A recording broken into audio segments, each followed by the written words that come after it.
زہد کا معنی یہی ہے دنیا کو چھوڑ دینا. تو اللہ تعالیٰ کی راہ سے حرام روکتا ہے، حلال نہیں روکتا. اور جس بندے کے پاس پیسہ آئے اور اس کی عبادات میں کمی آنے لگ جائے، اللہ تعالیٰ کے ذکر میں کمی آنے لگ جائے، اس بندے کو پڑتال کرنی چاہیے اس کے مالی معاملات میں کوئی مسئلہ ضرور ہو گیا. ہر وہ شے دنیا ہے جو تمہیں اللہ تعالیٰ کی بارگاہ سے روک دے، چاہے بیوی ہو، چاہے بچے ہوں، چاہے والدین ہوں، چاہے مال ہو، کاروبار ہو، دکان ہو، کچھ بھی ہو. بیوی بھی پاس ہو، اس کی عبادت میں، ذکر و فکر میں اضافہ ہوتا رہے، تو سمجھو وہ بیوی جو ہے نا اس کے لیے وہ دنیا بن کے نہیں آئی، وہ بیوی بھی اس کے لیے آخرت بن کے آئی ہے. وہ بھی آخرت کا تحفہ بن کے اس کے پاس آئی ہے.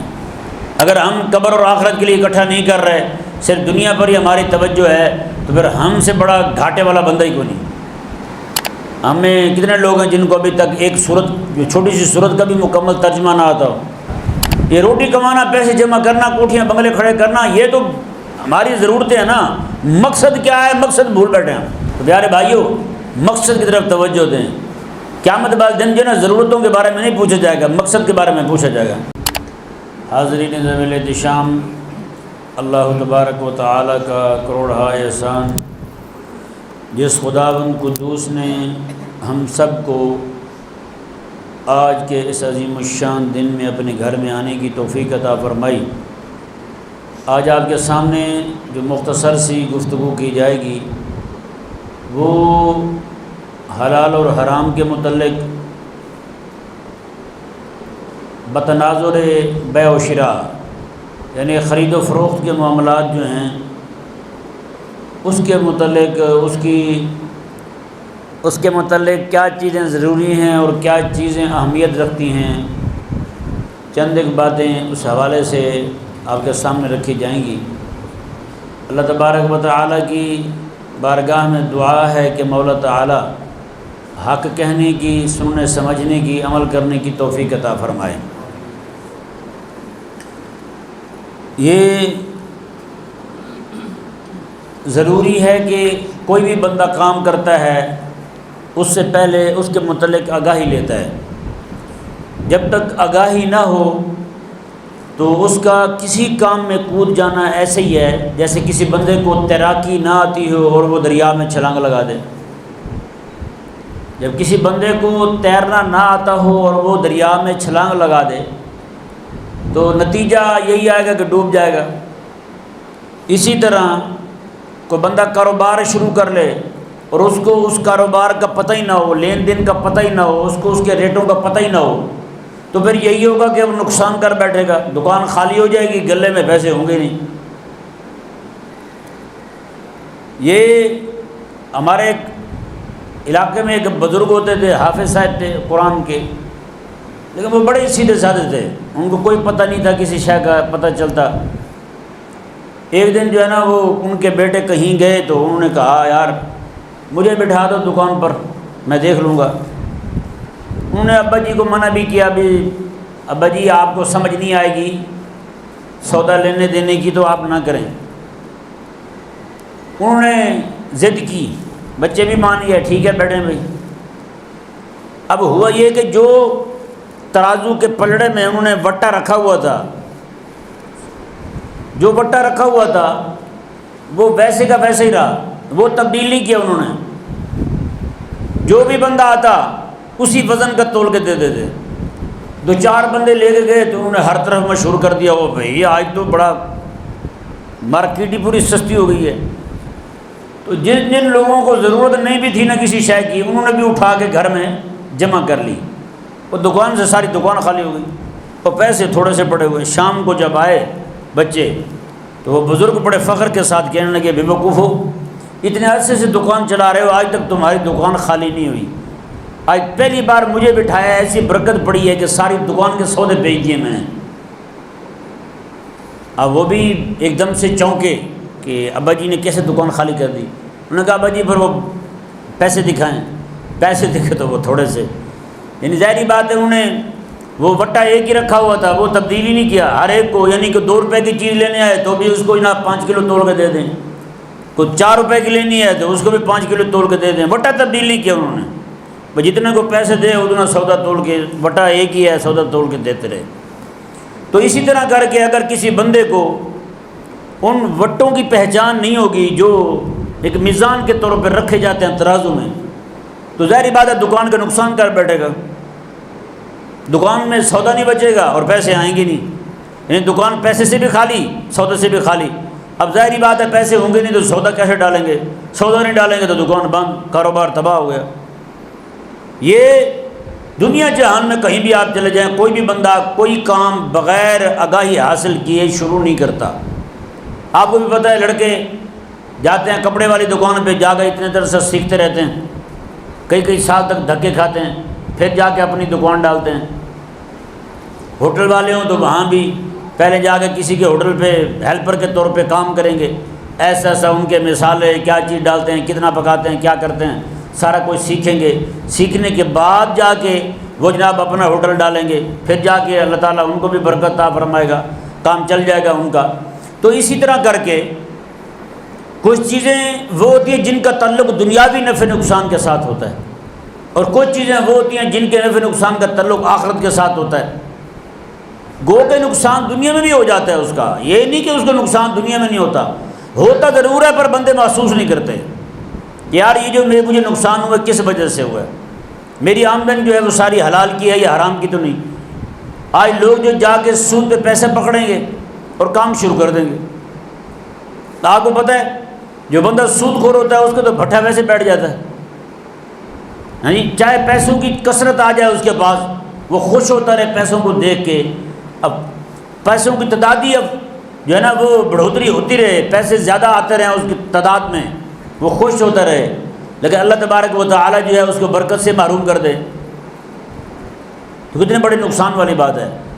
تو اس لیے ہمارے بزرگ جو ہیں، ہمارے اسلاف جو ہیں، ہمارے علماء جو ہیں، انہوں نے ایک ایک چیز پر اتنا لکھا ہے کہ بندہ پڑھتا پڑھتا اس کی زندگی ختم ہو سکتی ہے، ان کا کام ختم نہیں ہو سکتا، اتنا انہوں نے لکھا ہمارے بزرگوں نے۔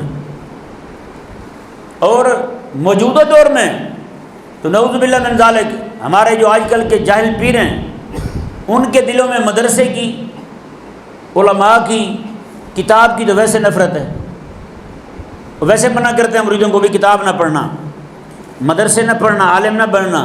انہیں پتہ ہے اگر اس کو علم آ گیا اس نے میرے جیسے جاہل پیر کا مرید رہنا نہیں، تو اس لیے احتیاطی تدبیر اختیار کرتے ہوئے وہ علم سے منع کر دیتے ہیں۔ وہ کہتے ہیں علم ہی ٹھیک کو نہیں بھائی، وہ کہتے ہیں نا علم بس کری ہوں یار، ہاں علم نہ پڑھائی مینوں، اب مینوں اتنا کافی ہے، مینوں بس پیر دا در کافی سی، وہ مل گیا بس وہیں میں کافی ہوں، بس اب مجھے علم کی ضرورت نہیں ہے۔ نہ بھائی، حضرت سیدنا امام محمد رضی اللہ تعالیٰ عنہ،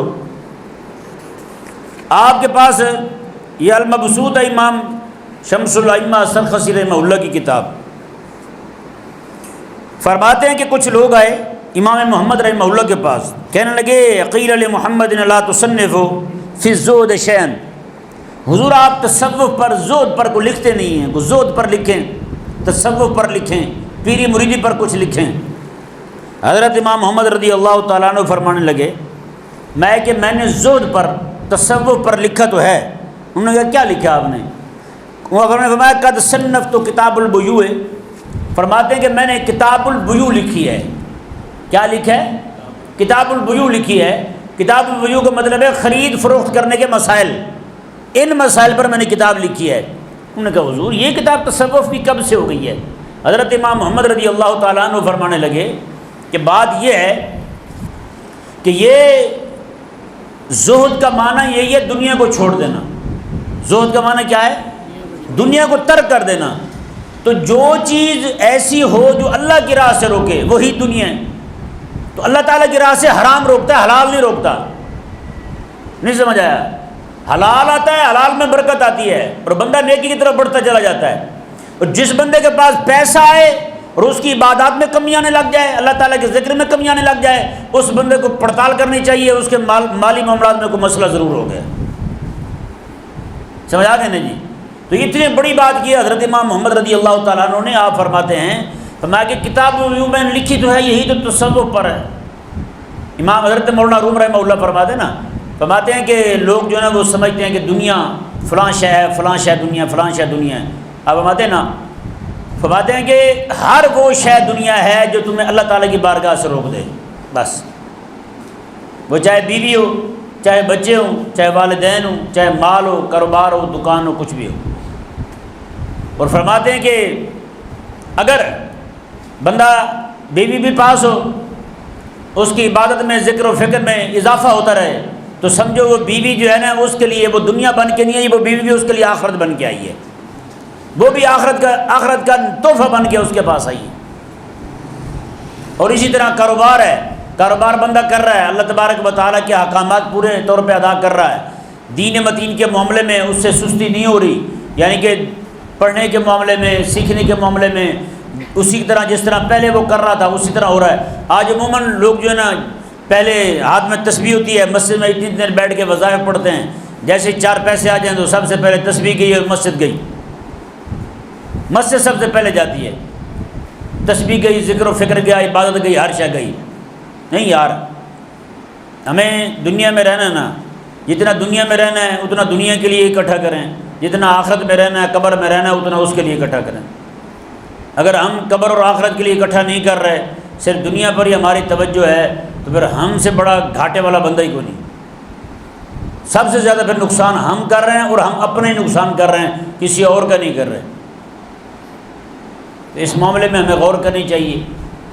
جو نماز کا وقت ہے، بندہ فوراً سارے کام چھوڑ دے، نماز کی طرف متوجہ ہو جائے، نماز پڑھے، اپنے گھر میں قرآن پاک رکھے، قرآن پاک پڑھے، معتمد علماء کی تفسیر مبارکہ لے کر کے گھر میں رکھے، روز کے بلا ناغہ کچھ نہ کچھ صفحے ضرور پڑھے، خود بھی سمجھے قرآن پاک کو، اپنے بچوں کو بھی سمجھائے، اور اپنے گھر میں تفسیر رکھے، اپنے بچوں کو بٹھائے، روزانہ بلا ناغہ ان کو کچھ نہ کچھ صفحات پڑھ کے سنائے، تفسیر سکھائے قرآن پاک کی، بتائیں نا ہماری زندگیاں کیسے گزر رہی ہیں، قرآن پاک سیکھے کیوں نہیں، ایسے دنیا سے چلے جائیں، تو ایسی بے وفائی والی زندگی تو ہے کسی کی نہیں جو ہماری ہے، پھر ہے یا نہیں؟ دنیا میں نیا موبائل آ جائے، ہم چاہتے ہیں یار ہمیں اس کے بارے میں پتہ چل جائے، اس میں فنکشن کون کون سے ہیں، ہوتا نہیں ہوتا، توجہ ہوتی ہے ہر ایک کی، ہر بندہ کوشش کرتا ہے یار یہ اس کے پتہ چل جائے ہمیں کیا کیا فنکشن ہے، کوئی اور بھی اس طرح کی چیزیں آ جائیں تو ہر بندہ پوری کوشش میں ہوتا ہے کہ مجھے پتہ چل جائے بس کسی نہ کسی طریقے سے۔ لیکن بتائیں نا، اللہ تبارک و تعالیٰ نے جو قرآن پاک نازل فرمایا ہے، آج 1400 سال سے زائد عرصہ ہو گیا قرآن پاک کو تشریف لائے ہوئے، اور ہماری یہ عمریں جو ہے نا وہ بھی اتنی ہو چکی ہیں، کچھ بچے بیٹھے ہوئے ہیں، باقی سارے دنا لوگ بیٹھے ہوئے ہیں۔ تو ہم نے آج تک قرآن پاک نہیں سیکھا۔ ہمیں کتنے لوگ ہیں جن کو ابھی تک ایک سورت، چھوٹی سی سورت کا بھی مکمل ترجمہ نہ آتا ہو، سورت چھوڑیں بسم اللہ شریف کا بھی ترجمہ نہ آتا ہو صحیح طور پر، یا ترجمہ آتا ہو ایسی رٹا لگایا ہوا ہمیں اس کا مفہوم ہی معلوم نہ ہو۔ آج تک ہم نے کلمے کا مفہوم نہیں سیکھا، کلمے کا مطلب کیا ہے، کلمہ پڑھنے کے بعد جو ہے نا کون کون سی چیزیں لازم ہوتی ہیں، کون کون سی چیزیں جو ہے نا ہم سے ممنوع ہو جاتی ہیں، وہ ہمیں پتہ کو نہیں آج تک۔ تو مطلب کیا سیکھے یار ہم نے؟ پھر دنیا میں آئے ہیں تو کیوں آئے ہیں؟ دنیا میں تو اللہ تبارک و تعالیٰ نے ہمیں بھیجا اس لیے تھا، یہ روٹی کمانا، پیسے جمع کرنا، کوٹھیاں بنگلے کھڑے کرنا، یہ تو ہماری ضرورتیں ہیں نا۔ مقصد کیا ہے؟ مقصد بھول بیٹھے ہم، مقصد کی طرف توجہ کیوں نہیں ہماری؟ تو پیارے بھائیوں، مقصد کی طرف توجہ دیں۔ قیامت والے دن جو ہے نا ضرورتوں کے بارے میں نہیں پوچھا جائے گا، مقصد کے بارے میں پوچھا جائے گا۔ قیامت والے دن اللہ تبارک و تعالیٰ فرمائے گا ہاں بھی بتا دنیا میں گیا تھا، کیوں گیا تھا، کس لیے گیا تھا؟ آج ہی میں پڑھ رہا تھا، بہت بڑے محدث ہیں حضرت سفیان رضی اللہ تعالیٰ عنہ، آپ ارشاد فرماتے ہیں اپنے بچوں کو حضور کی حدیث سکھاؤ، ورنہ قیامت والے دن تم میزان سے پاؤں نہیں ہٹا سکو گے جب تک تم یہ جواب نہ دے رہے ہو کہ تم نے اپنے بچوں کو حضور کی حدیث سکھائی تھی یا نہیں سکھائی تھی۔ بتائیں آج کتنا سکھا رہے ہیں ہم اپنے بچوں کو؟ یار بچوں کو چھوڑیں، ہم نے کتنا سیکھا ہے حضور کی حدیث کو؟ نہیں سیکھا۔ پیارے بھائیوں، اس معاملے کو سنجیدگی سے لیں، اپنے گھر میں کتابیں رکھیں، تفسیر مبارکہ لے کے رکھیں، آسان عام فہم تفسیر لے لیں، گھر میں رکھیں، اپنے بچوں کو پڑھائیں، یا مولانا صاحب بیٹھے ہوئے ان سے رابطہ کریں، کتاب منگوا لیں آپ ان سے، کتاب منگوا کے آپ رکھیں گھر میں، کتاب کو پڑھیں، اپنے بچوں کو پڑھائیں، اپنے گھر والوں کو پڑھائیں، بیٹیوں کو پڑھائیں، بیٹوں کو پڑھائیں۔ علماء نے فرمایا کہ مرد پر واجب ہے کہ وہ علم دین سیکھ کے آئے، گھر میں آ کے اپنی اماں کو سکھائے، بہن کو سکھائے، بیوی کو سکھائے، بیٹی کو سکھائے۔ بتائیں ہم سیکھ کے جاتے کتنا سکھاتے ہیں گھر والوں کو؟ کوئی بھی نہیں سکھاتے۔ گھر گئے ایسے جیسے خالی آئے تھے ویسے خالی چلے گئے۔ تو اس لیے ہم میں سے ہر ایک بندہ جو ہے اس پر لازم اور فرض ہے، یہ تو دینی فرض ہے بھائی. تو ہر بندہ جو ہے وہ کوشش کرے، خود بھی سیکھے اور اپنے بچوں کو بھی سکھائے. اللہ تبارک و تعالی ہم سب کو سمجھنے کی توفیق عطا فرمائے.